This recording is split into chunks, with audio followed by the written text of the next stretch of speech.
Hello, salam, namaste, and welcome to another session of grammar and usage mini lessons. This time again, we look at nouns, the gender of noun, the numbers involved in noun, and cases in nouns. Okay, starting off, what are genders in nouns or in the English language? If you look at yourself and the world around you, you will see that most of the living things, especially, have a male or a female form.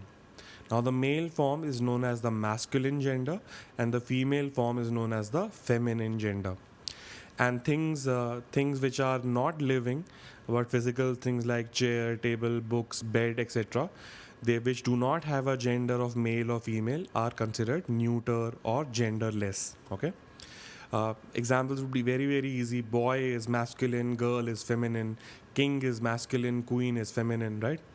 And there are words like child, parent, and royalty, which are genderless. Okay, when somebody says the child has come in, you do not know whether it's a male or a female. Similarly, when somebody says the word parent, you do not know whether we're talking about the father or the mother or some other caretaker, right? So in the living things, there is a male and a female. But what about things like the sun, the moon? What about seasons like summer and winter and spring, etc. Right? Though in these things and concepts there is no inherent gender, we human beings tend to think of them as other humans, and we associate a gender with them. So those things which have strength and violence associated with them are considered masculine. Why? Because typically that's what the male form is known for, right? Strength and violence and aggression, etc. And any object or concept where there is a concept of let's say beauty, grace, and gentleness, those objects or concepts are considered feminine, because typically, let's say, those are the qualities associated with the feminine form. Though it is very possible that the male form in the real world has some beauty and grace, and it's also possible that the feminine form has a lot of strength and violence and aggression, etc. But this is the historical view, that the male form is violent and aggressive and the female form is beautiful and graceful. So using these concepts also in the English language, certain things become male or female, which though in the reality do not really have a gender.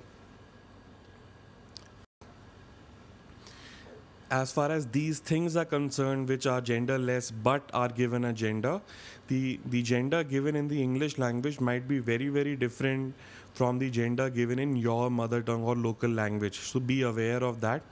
That's because of social and cultural context, etc., and point of views about life, right? Something which is very good in India might be very bad in England, right? So from that point of view, remember that we're talking about from the English point of view or the English culture point of view, what things are considered male and what things are considered female.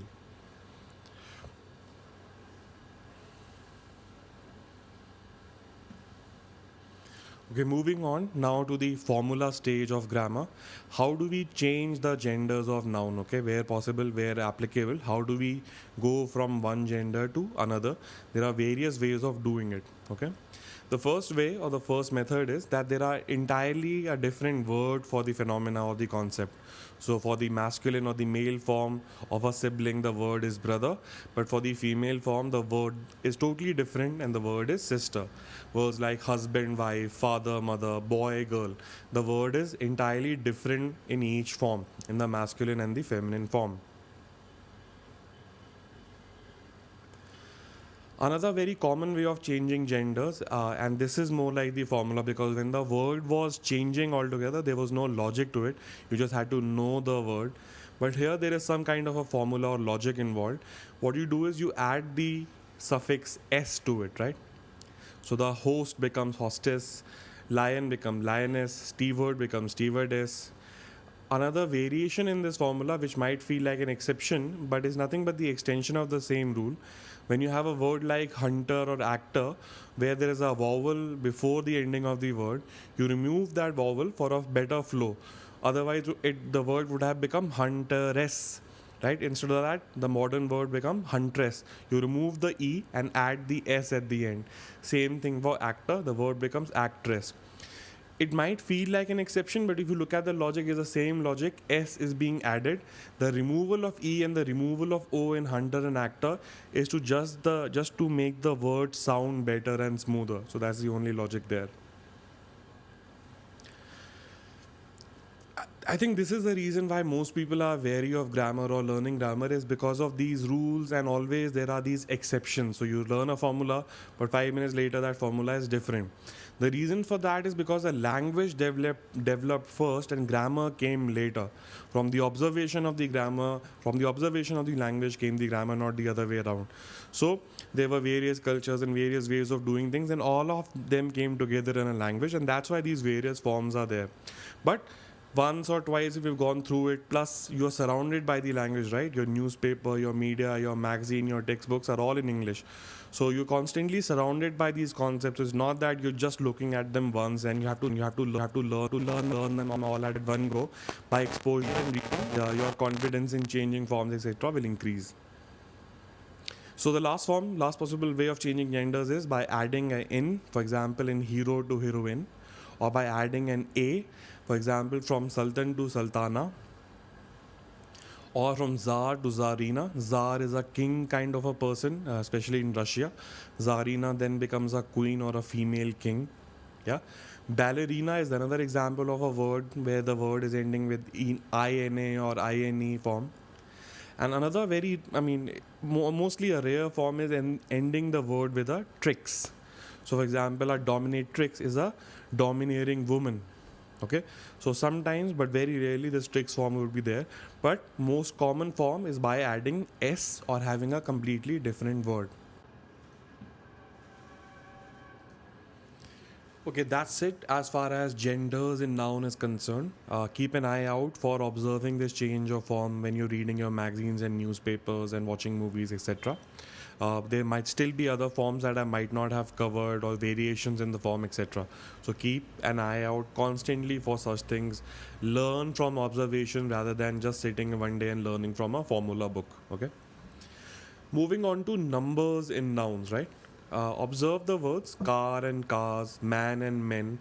This should be fairly easy. When you say the word car, it means one car, and when you say the word cars with an s at the end, it means many cars, right?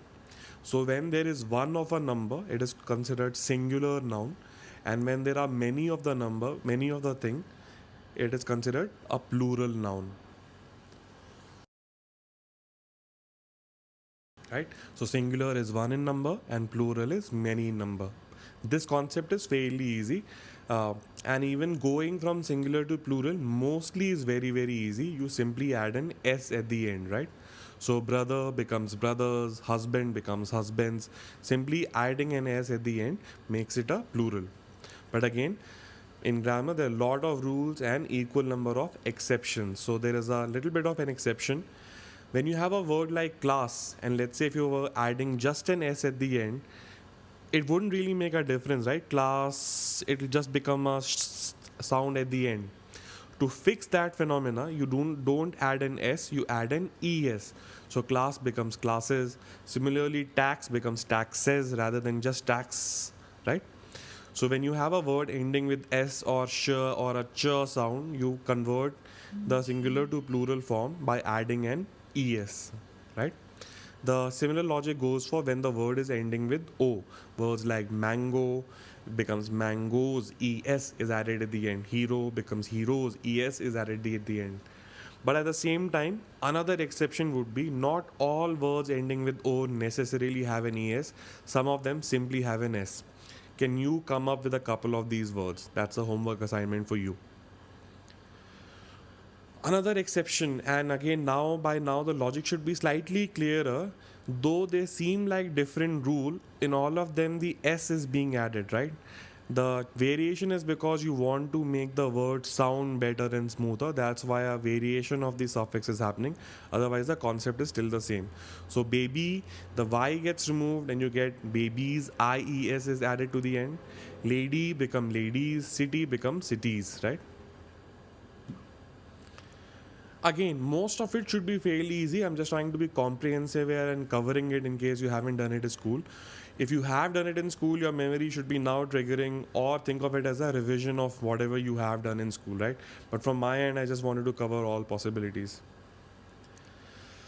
Another possibility is again adding of s is still happening, but to make the word better sounding, for example, when you have words ending with f, the f gets removed and replaced by v, and then you add an es.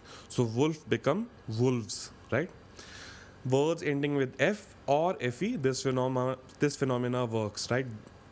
Not only an s is being added, instead of an s, an es is being added, and to replace the f sound in the word, a v is being added, so the word becomes smoother. Wolves, right? Otherwise the word would have been wolves, which is slightly off. I hope you feel that when you say it. Now this is a different kind of an exception, yeah, where the rule is totally different. Words like man, the plural is men, it's not mans. You don't add an s at the end. That's the most common error we used to make when we were children, right? Sometimes when we were learning, in the beginning when we were learning the language, we would add an s at the end to the man and say mans, and one of our friends would typically correct us and say it's not mans, it's men. Similarly, woman becomes women. The a is changed or transformed into an e. Tooth becomes teeth, foot becomes feet, yeah. And there will be more words like this. So keep an eye out for changing of singular to plural. What are the various ways of doing it? By adding an s, by adding an es, by replacing the f and then adding a ves, by replacing the y and then adding the ies, etc. Yeah, again, there's no point in going through a very long list of all possible words. Remember, if you are participating in the language, you're surrounded by it, right? From your news media, magazine, articles, books, etc. So observe these while they're happening in runtime in front of you in action, rather than learning them from a list. This is to understand the idea of what the structure is. Once you know the structure, then by observation also you can learn a lot on a daily basis. How do we make a plural in a compound noun? First of all, what is a compound noun? A compound noun is a noun made up of more than one word. So for example, word like son-in-law, stepson, maidservant. Son-in-law is made up of three words: son-in-law. Stepson, it looks like a one word, but it is made up of step and son. Maidservant is made up of maid and servant, right? So how do we make a plural out of it? We add the s to the core word, to the more meaningful word out of the options, right? So son-in-law becomes sons-in-laws rather than son-in-laws. Stepson becomes stepsons. Maid-servant becomes maid-servants, right?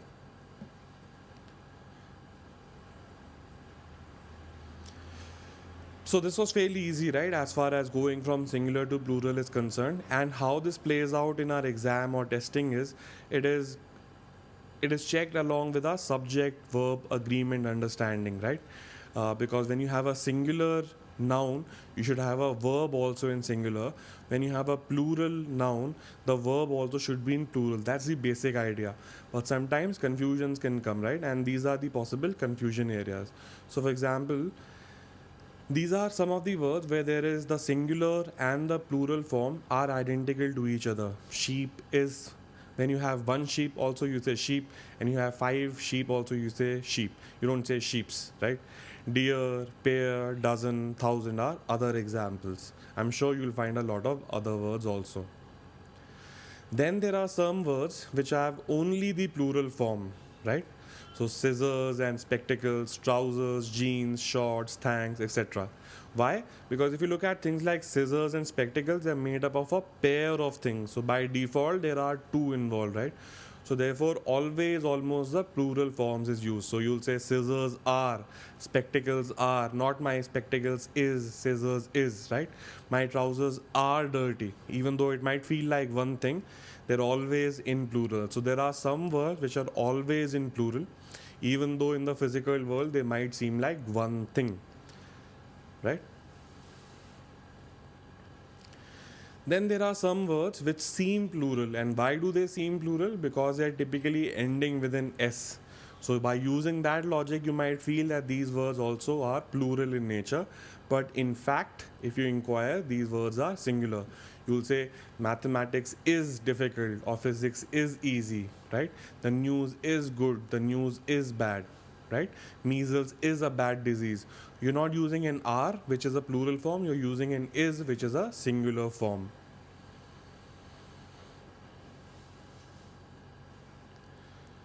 Looking at further possible ambiguity and the last possible category, we looked at collective nouns in the previous session. Now, collective noun was a single noun for a group of things, right?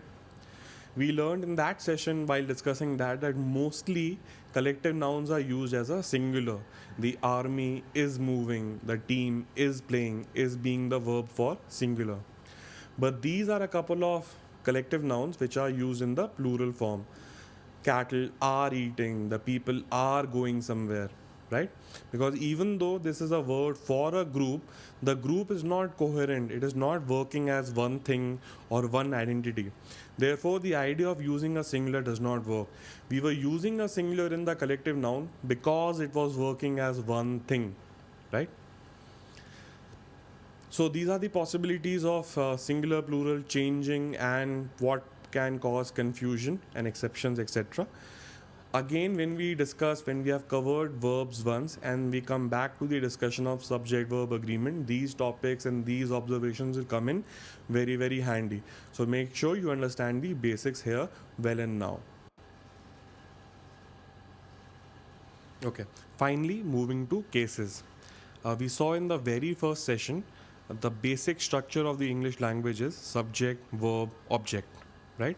For example, in this sentence, Ram kicks Sham. Ram is the subject and Sham is the object. Ram is the doer of the action, the main character, and Sham is the receiver of the action or the thing on which the action is being executed upon, right? So when a noun is in the place of the subject, that is before the verb, it is known to be in the subjective case.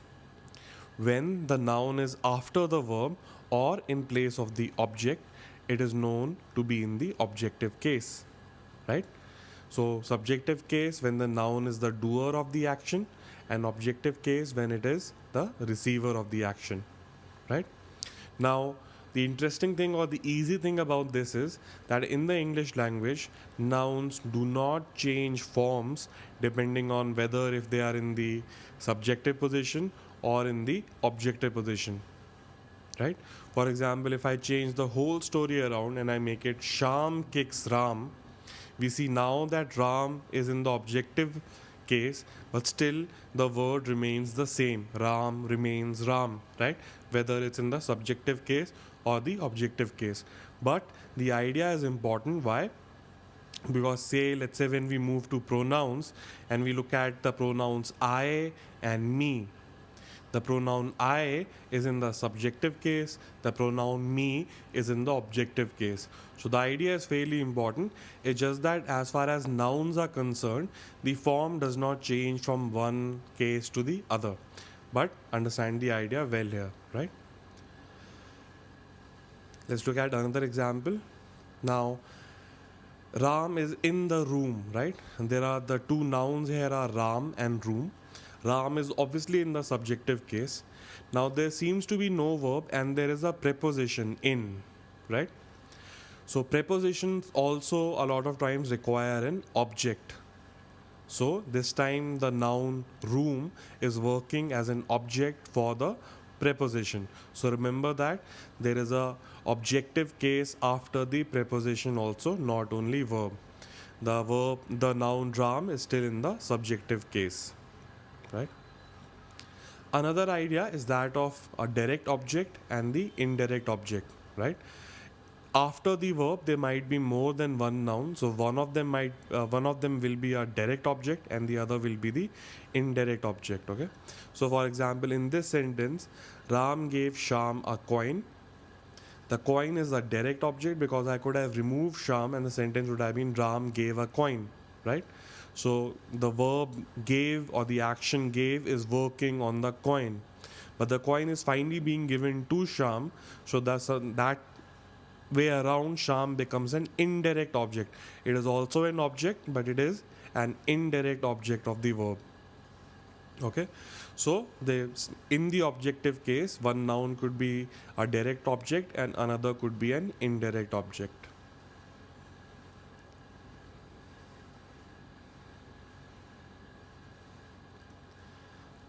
The last case for nouns is the possessive case, right? Look at the sentence. Sham's wallet is on the table, right? This apostrophe and S is added to show possession, ownership, or a very intimate relationship, right? So whenever we want to say whose wallet is this, who's the owner of this wallet, or whom does the wallet belong to? In such cases, to show ownership, a noun is converted from the usual case to the possessive case, and it is done so by adding an apostrophe and an S, right?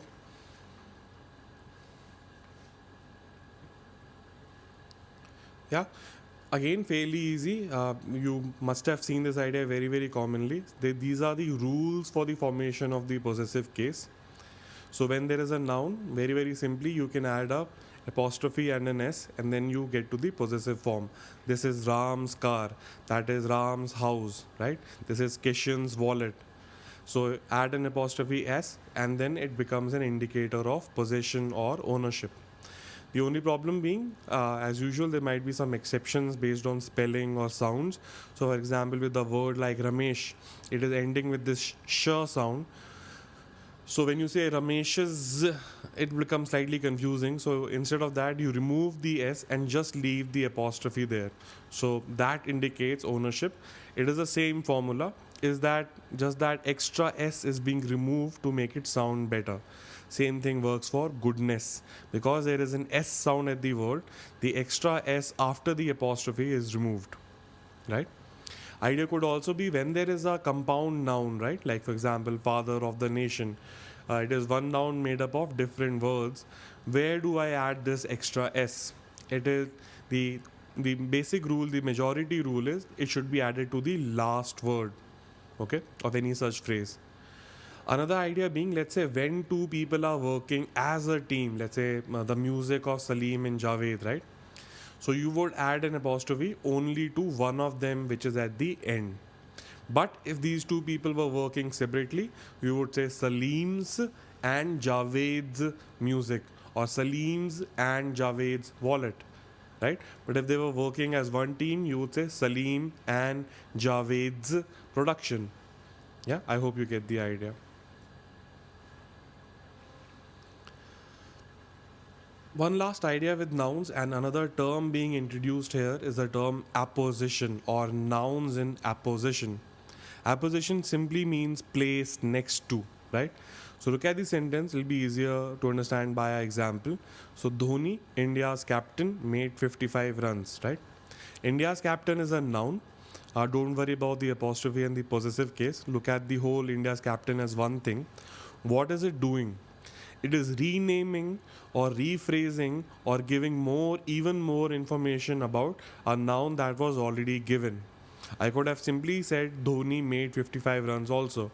So India's captain is giving me more information about the noun, and it itself is a noun. So such a case is known as a case of apposition or nouns being in apposition. Examples of the idea of apposition, not necessarily with a noun, is Mr. Sharma, who is a doctor, got injured yesterday, right?